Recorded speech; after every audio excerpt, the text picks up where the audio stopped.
방송인 박나래 씨의 갑질, 의료법 위반 의혹이 불거진 이후 파장이 가라앉을 기미를 보이지 않고 있습니다. 배상훈 프로파일러와 짚어보겠습니다. 어서 오세요. 안녕하세요. 네, 지금 방송 활동 중단을 선언했음에도 전 매니저들의 폭로가 계속해서 이어지고 있습니다. 지금 이른바 주사 이모 의혹은 지금 의혹 100개 중에 하나밖에 안 된다는 거예요. 추가 폭로를 하겠다는 얘기인가요? 네, 그렇습니다. 아마 전 매니저라는 분들이 아마 그 박나래 씨가 전국적인 방송 활동을 하면서 여러 그런 일이 있다는 것을 암시하는 얘기를 많이 하는 것 같습니다. 그러니까 실제로 그건 그런지는 모릅니다. 왜냐하면 전 매니저분은 본인의 어떤 소송 이런 거에 유리한 어떤 고지를 점령하기 위해서 하는 걸 수도 있고 여러 가지 가능성이 있거든요. 그러니까 지금은 사실은 감정 싸움 단계에서 더 나가지 못하는 단계가 지금 단계 같습니다. 예. 그런데 박나래 씨가 지난 8일에 활동 중단 선언하면서 전 매니저들과 오해를 풀었다고 했는데 그날 그 해당 매니저들이 고소장을 제출했더라고요. 그러니까 이제 새벽 3시에 만나서 6시에 3시간 동안 얘기했다. 예. 그리고 나온 결과는 박나래 씨는 풀었다라고 하는데 그러면 푸른 결과가 뭐냐라고 내놓으려고 했더니 그 내용은 얘기한 것과 다르다. 그러니까 서로 이제 감정만 쌓이게 된 것. 그러니까 근데 쟁점이 뭔지는 서로는 이해한 것 같습니다. 쟁점이 뭔지는 뭐 서로가 원하는 액수라든가 뭐 이런 것들까지는 아는데 그 차이가 너무 큰 것 같습니다. 그러니까 그럼 법대로 하자. 이런 식으로 아마 서로 이렇게 좀 따로 길을 가는 것 같습니다. 그러니까 지금 새벽 시간에 불러서 만났다는 것, 그리고 전혀 사과하는 태도가 아니었다는 것, 그리고 그동안 뭐 폭언을 일삼으면서 뭐 잡돌이를 해야겠다, 뭐 드자비를 한번 해야겠다 이런 얘기도 했다면서요. 그러니까 이제 전 매니저들의 말이지만은 그 시간에 그냥 술을 먹으면서 그 얘기를 했기 때문에 그러니까 그 분위기가 계속 나갔다는 거죠. 그러니까 지금 상태라고 하면 서로 독립 1대1 상태에서 해야 되는데 똑같은 어떤 위치로 했기 때문에 사실 전 매니저 입장에서는 감정이 사그라지지 않은 상태인 거고 그 상태가 유지된 상태에서 지금까지 가는 거죠. 말하자면 오해가 풀리지도 않은 거고 그래 해볼까? 그러면 내가 더 비밀 더 많이 알고 있는데 해보지 뭐 이런 상태가 서로 상태인 것 같습니다. 예. 일단은 그 매니저들이 주장한 내용이고 예. 이 추가 폭로에 대해서는 소속사와 박 씨의 입장이 아직 안 나왔다는 점 말씀드리겠습니다. 자, 이 최초에 박나래 씨 측에서는 매니저들이 금액을 가지고서 공갈 혹은 뭐 이런 주장을 했는데요. 그게 좀 달라지게 되는 거 아닙니까? 그렇죠. 그러니까 말하자면 근데 처음에 그 팩트는 이거 같습니다. 얼마의 그 월급을 주기로 했는데 근데 그게 지급이 안 된 건 맞는 것 같습니다. 그리고 나중에 그 저보다 적은 액수가 지급됐기 때문에 그럼 정확히 고용 계획을 얼마나 어떻게 했는가는 사실은 이건 진실 게임 문제가 될 수 있습니다만은 그러는 과정에서 해결이 안 된 것이 그러면 이걸 다 정리해서 그럼 전체적으로 얼마를 줄게라는 거 하는 과정에서 뭐 매출액의 몇 %, 10% 이런 게 나온 얘기가 같습니다. 그러니까 서로 액수가 그 생각 지점이 전혀 달라지는 상황이 벌어지게 된 거죠. 네, 지금 계속해서 문제가 되고 있는 게 주사 이모. 또 다른 인물 또 링거 이모도 등장을 하더라고요. 이런 불법 의료 시술이 좀 어떻게 만연했습니까? 어떻습니까? 글쎄요.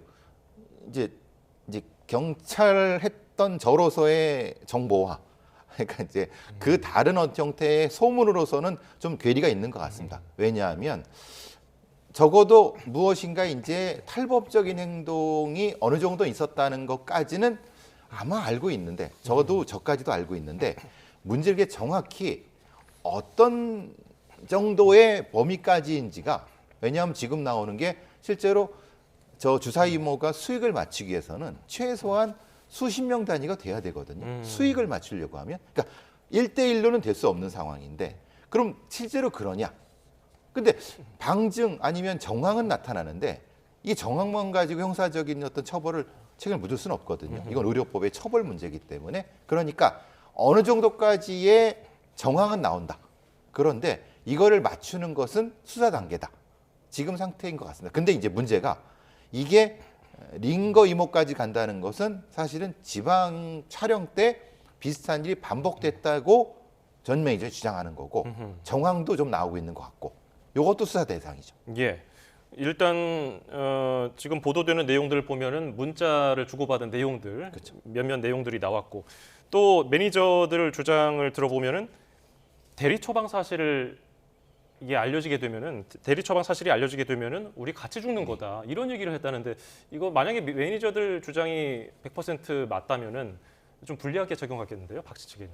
불리한 정도가 아니라 그건 마약류 관리법 위반으로 넘어가 버립니다. 왜냐하면 그러니까 이게 본인이 처방할 수 없는 거를 다른 사람의 처방 받아서 근데 그런 약품이란 건 사실은 향정신성 의약품 마약류밖에 없거든요. 그러니까 일반 의약품 그렇게 할 필요가 없으니까요. 근데 그거를 매니저들이 못 하겠다.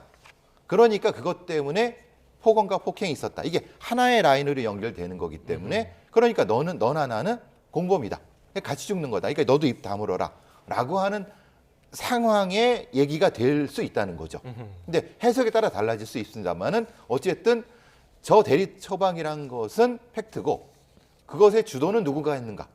그러니까 그러면 처벌의 영역이 달라지는 거거든요. 그러니까 박나래 씨가 그걸 했다고 하면 강요죄, 마약관리법 위반죄까지 합치면 굉장히 큰 것이 되는 거고 이 매니저들은 그걸 난 시켜서 했다. 나는 그냥 일종의 도구다라는 식으로 법정에 간다고 하면 이건 법적인 쟁점이 굉장히 달라질 수 있습니다. 네. 사실 박나래 씨가 이 주사 이모에 대해서 의사가 아닌 것 같은데 또 의사인 것 같기도 하다면서 좀 애매모호한 반응을 보이는데 이건 정말 모른다고 쳐도 사실 대리 처방 사실을 모르긴 쉽진 않잖아요. 왜냐하면 본인이 처방했으면 그 병원에 CCTV가 있고 근거가 있으니까 그것만 얘기하면 된다. 알리바이는 딱 성립이 될 수 있거든요. 그러니까 진술을 한 것 같기도 하고 아닌 것 같기도 하고 그러니까 그런 것 같기도 이렇게 얘기하는 것인 것 같습니다만은 글쎄요. 명확한 것은 그 지금 나오는 A 씨라는 분은 한국에서 의료행위를 하면 안 되는 분은 명확한 겁니다. 그거는 왜냐하면 의협에서도 확인한 바기 때문에 그러면 그 다음에 거기서 나오는 어떤 약물은 어디서 났느냐 이게 지금 입증이 돼야 되겠죠. 지금 전 매니저들 주장만 계속 보도가 되고 있는 상황이고 소속사와 박 씨 입장이 나오지 않았기 때문에 계속해서 논란이 확산되는 측면도 있는 것 같은 게요. 연예 기자 출신 유튜버가 또 어떤 논란을 이제 키우고 있습니다. 제2의 전청조가 주사 이모라면서 이게 모든 뭐 이력, 얼굴 이런 걸 다 바꿔치기 했다는 거예요. 그리고 이런 의혹은 어떻게 봐야 됩니까? 그러니까 충분히 개연성은 있습니다. 그러니까 그 사람이 그렇다는 건 아니라 저도 이게 다른 사건 수사하면서 이런 경우가 있습니다. 어느 피부과 병원의 간호조무사로 일을 했던 사람이 일종의 신분 세탁을 하는 거죠. 다른 사람 명의로 일종의 그런 피부 에스테틱을 만든 다음에 그 에스테틱을 아는 연예인을 통해서 키운 다음에 그러니까 이게 흔히 말하는 일종의 본인이 의사가 돼버린 거예요. 다음 단계에서. 아하. 그러니까 아마 이진호 씨의 주장은 그런 사람일 수 있다라고 주장하는 것 같습니다. 근데 이건 주장일 뿐이고 예. 확인해봐야 됩니다만 이 사람에 대한 것이 아니라 개연성은 한국에서는 충분히 개연성이고 이건 분명히 불법이고 처벌의 대상입니다. 근데 그런 과정을 겪었던 경우가 과거에 그리고 처벌받은 경우도 있기 때문에 가능성은 있습니다. 네. 지금 이 주사 이모가 박나래 씨뿐만 아니라 샤이니 온유 씨와 키 씨도 좀 연루돼 있다 이런 의혹도 나오고 있더라고요. 아마 같은 예능에 출연했던 분들과 연관이 되는 것 같습니다. 그리고 사실 아시다시피 이 연예인들은 그 어떤 힘든 촬영 뒤에 이제 뭐 회식 같은 거 한 다음에 그래서 이제 그런 얘기가 나오는 것 같고 왜냐하면 SNS에 연관되는 사진들이 이제 같이 나타나니까 이게 왜 여기 있어? 이 사진이 왜 여기 있어? 이렇게 되다 보니까 혹시 같은 자리에 있지 않았어? 라는 얘기가 되는 거고 분명히 이 부분은 그 샤이니의 연예인분들이나 그 소속사가 분명한 선을 그어야 될 것 같습니다. 아니면 아니다. 그리고 정확히 이 부분이다. 왜냐하면 이게 굉장히 저분들한테 치명적일 수 있는 부분이거든요. 예. 지금 온유 씨의 경우는 소속사를 통해서 이게 인지하기 어려웠다 이런 논란에 대해서 좀 부인하는 입장을 냈고 키 씨는 아직 입장을 내지 않고 있다는 점도 말씀을 드리고요. 싸이 씨 얘기로 좀 넘어가 볼까요? 지금 강제 수사를 받았습니다. 압수수색까지 뭐 차량과 뭐 사무실에 대해서 받고 있는데 이게 어떤 내용입니까? 과정을 하면 이런 겁니다. 이게 대리 처방이냐 대리 수령이냐 이게 좀 다른 겁니다. 왜냐하면 대리 처방도 이제 비대면 처방이 있을 수 있는 거죠. 직접 가서 의사의 진료를 받고 처방전을 받고 약을 수령해야 되는 게 정상이죠. 모두 그렇게 하죠. 근데 싸이 씨는 그게 아니라 전화로 했다. 그러니까 비대면이다. 그러니까 대리는 아니다라는 겁니다. 근데 여기도 문제가 있을 수 있죠. 왜냐하면 사실 전화로 이걸 진료할 수가 있나? 이건 사실 굉장히 논란이 될 수 있는 부분인데 그러니까 대리 처방은 아니고 대리 수령일 뿐이다라는 겁니다.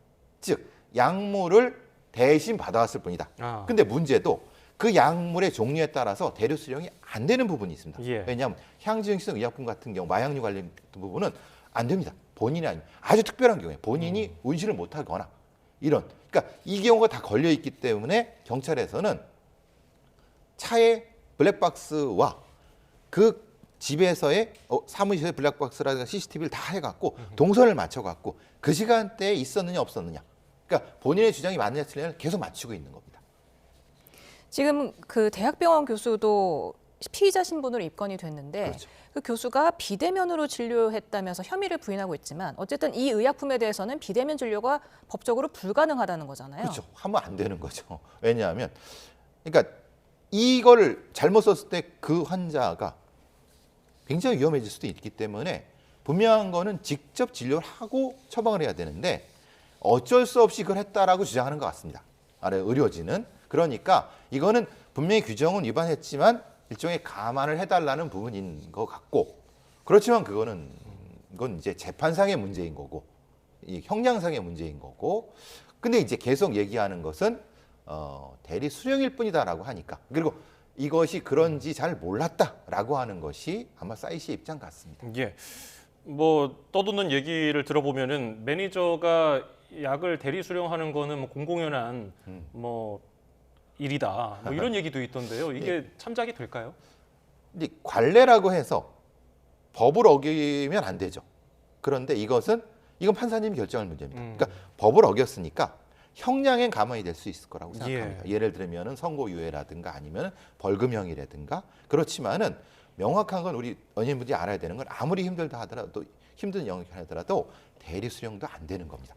왜냐하면 그것이 다른 사람을 통해 갔을 때 마약류가 다른 사람 통하면 이건 굉장히 위험해질 수 있기 때문에, 근데 이제 그건 이제 일반인의 저 같은 사람 얘기고 형량 판단은 판사님이 하실 겁니다. 예. 네.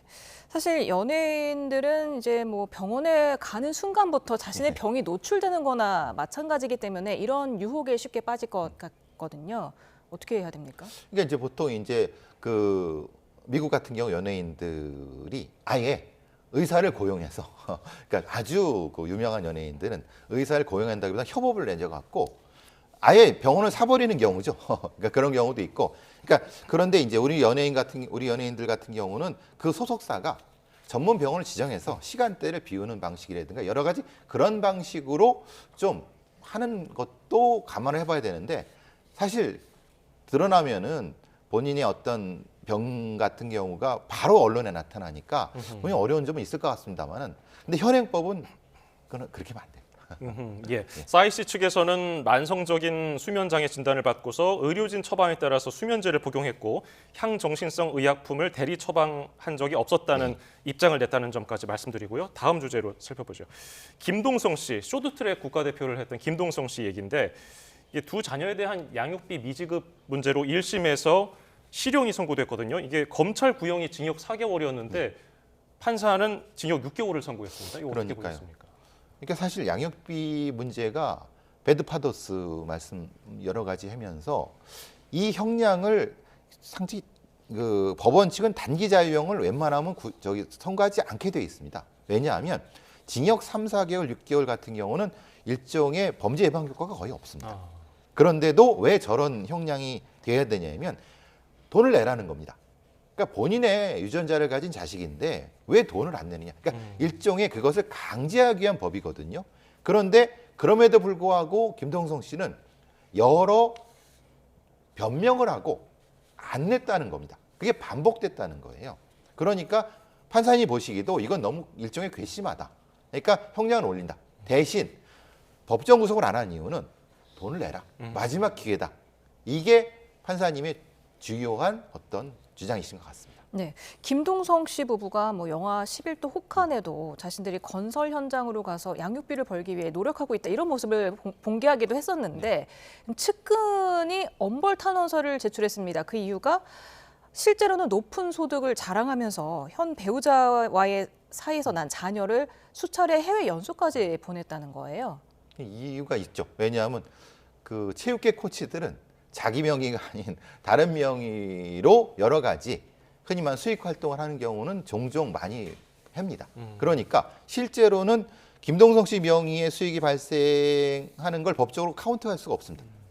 그런데 실제로는 막대한 수익이 되는 거죠. 그러니까 그거를 지인이란 분이 저렇게 부도덕하다라고 주장하면서 저렇게 하면 안 된다라고 한 거죠.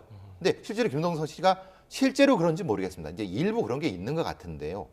그러니까 가능하면 김동성 씨가 좀 어느 정도까지는 저걸 좀 지급했으면 좋겠는데 지금까지도 안 하고 있고 느린 거 보면은 할 생각이 없으신 것 같아요. 이건 아마 심리적인 문제 같습니다. 이게 사실은 그래서 이런 경우에 이 법이 의미가 있느냐 이런 논란도 사실 있습니다. 그러면 차라리 단기 자유형이 아니라 원래대로 징역 2, 3년을 해라. 그러면은 거기에 따라 본인이 판단하는 거지. 단기 자유형으로 강요한다고 해서 안 낼 사람은 어차피 안 낸다. 이게 지금 논란입니다. 예, 김동성 씨는 아직 이 주장에 대해서 아직 입장 밝히지 않았다는 점까지 얘기를 하겠습니다. 배상훈 프로파일러였습니다. 고맙습니다. 감사합니다.